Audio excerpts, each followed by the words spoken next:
So what we are doing, we are trying to mobilize internal subnational organizations, those we name non-party stakeholders here, to make more action to contribute to decision-making on national level and to establish those more close collaboration between parties, so our official delegations that come to negotiations, but for sure during years they work closely in Ukraine with inside of the Ministry of Environment and Natural Resources, for example, or in the Ministry of of International Affairs. And we are trying to establish those links between non-party and party stakeholders in Ukraine. And we distinguish, let's say, groups of these non-party stakeholders. Among them are universities, businesses, NGOs. For sure, we work much more closely with them, with this group of stakeholders, but also municipalities or association of municipalities, association of renewable energy producers, and so on.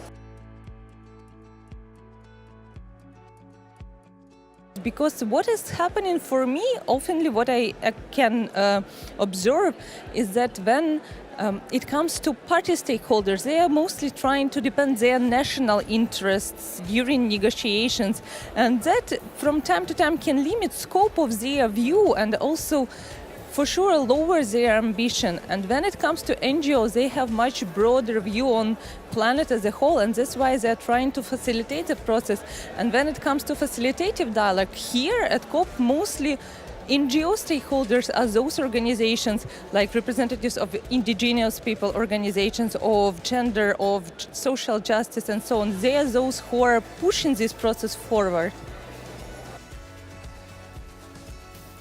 Now our NDCs, they are very not ambitious, let's say, and even the climate action tracker, they indicated that the level of effort prescribed by Ukrainian NDC is strictly not enough.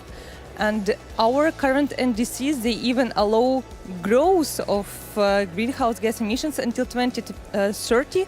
So what we are doing with a very big range of stakeholders that unites both scientific institutions that provide scientific research, NGOs who then advocate and communicate results, local associations of renewable production. For example, we conducted a huge research on different alternative scenarios of energy sector development in Ukraine, because at the moment, energy sector in Ukraine causes up to 75% of greenhouse gas emissions of our country. So this is the first sector we need to address if we want to decrease our emissions.